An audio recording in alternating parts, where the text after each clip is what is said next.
2010, nakilala ko si Lord dahil kay Ate Feli, dinala niya po ako sa church, saka kay Pastora. Nakakilala po ako sa Panginoon nung napunta po ako dito, dinala po ako ng magulang ko. Ako po, dito ko na nakilala si Christ. Dinala po ako ni Sister Anna.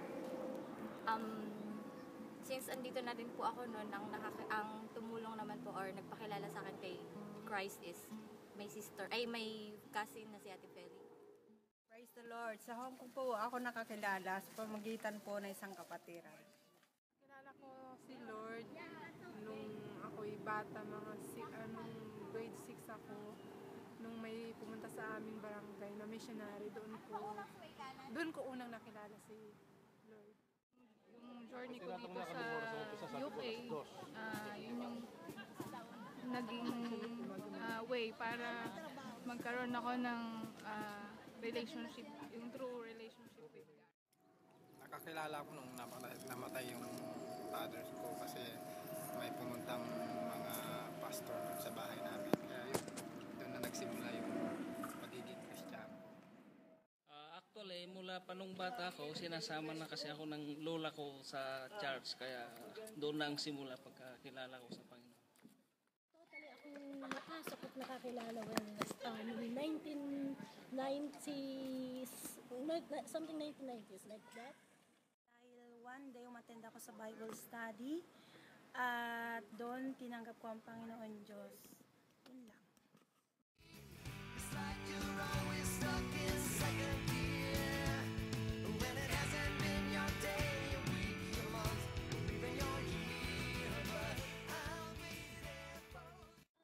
Nabago siguro sa akin is araw-araw kasi kung nasa ministry ka, na kay Lord ka, araw-araw kanyang binabago. Nagmamature ako as tumatanda ako. Isa na doon yung, alam mo yung pasensya ko, humaba-haba na. Tapos lahat ng decisions ko, kinoconsult ko kay Lord. At lahat ng, nagiging maganda naman lahat ng bunga dahil na nakakilala na ako kay Lord at hindi niya ako pinapabayaan.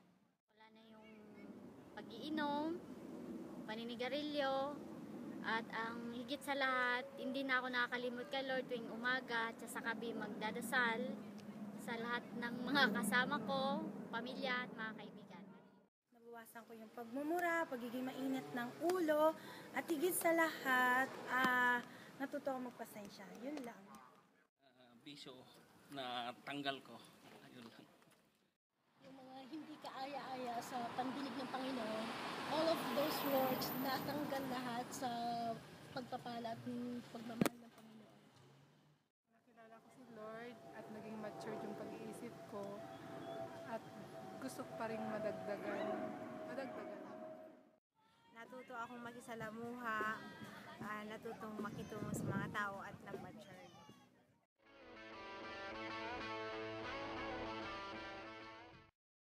Dito sa YYA, we would like to create an environment where there is love, support, care, sense of belongingness through activities that we have and the fellowships that we have every fortnight, yung cell group natin.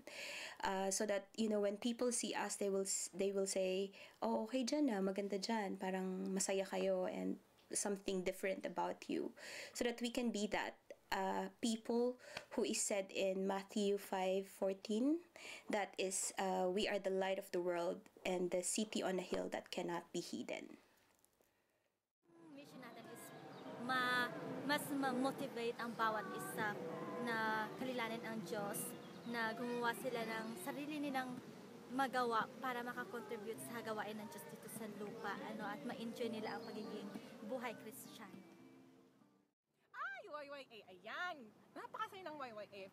Actually, first time ko itong magkaroon ng YYA kasi first time ko din mag-attend ng church at dito rin ako nakakilala. Parang ang saya-saya, happy lahat. Alam mo yung katuwaan na, yung dulot ng saya na hindi mo mahanap sa iba. Nagkaroon pa po ako ng mas malalim pa pong paraan para makilala si Lord. Part of YYA, parang ngayon mas naging napalapit kami sa isa't isa. Ang nabago sa buhay ko, parang more naging friendly ka, hindi lang about sa pakikisama, kundi natuto kang makihalubilo sa ibang tao. Mas nagkaroon kami ng bonding, mas nakilala namin yung isa't isa, at mas feeling ko naging mas malalim yung relasyon namin kay God. Keep believing and know that the Lord Jesus can supply everything. Mahaba pa po ang ating tatahakin at naniniwala po ako na magagawa po natin ito dahil po sa Kanya at tayo po'y ginagabayan niya ng walang hanggan.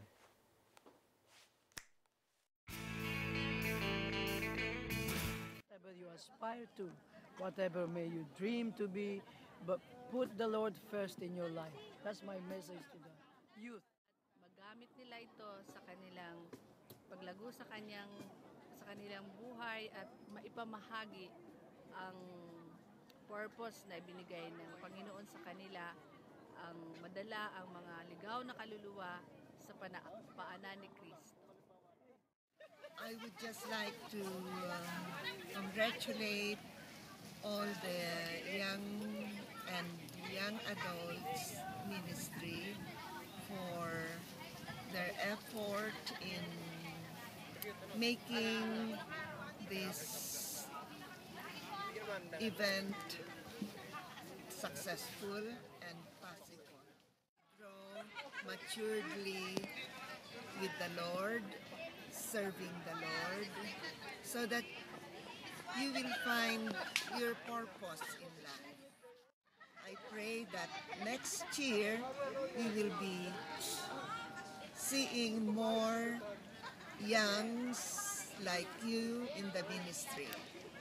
God bless you all.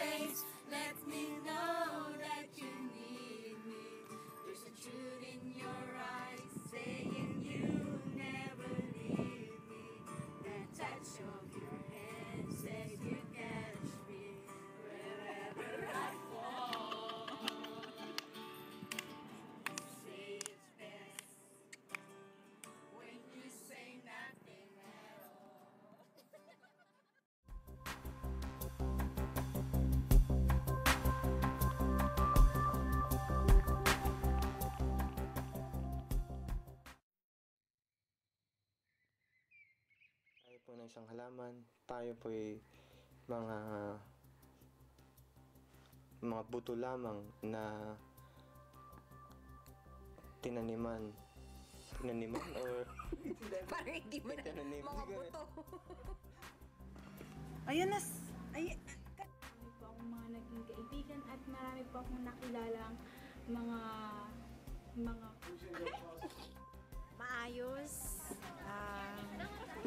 maayos ang samahan. Okay na ba yun?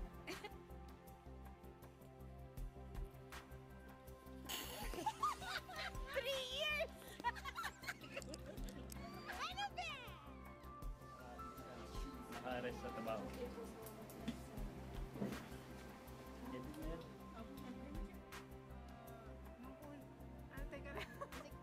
Ang dali! Siguro as one of the leader ng YYA, yung vision or mission na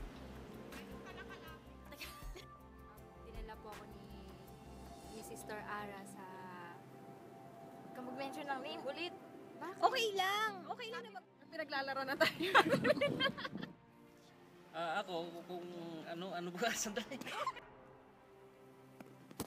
Pero ulitin ko! There is love. Katawa ka, George. George, yung kung magpatawa, kasalanan mo patuloy. ay, nakaready na yun?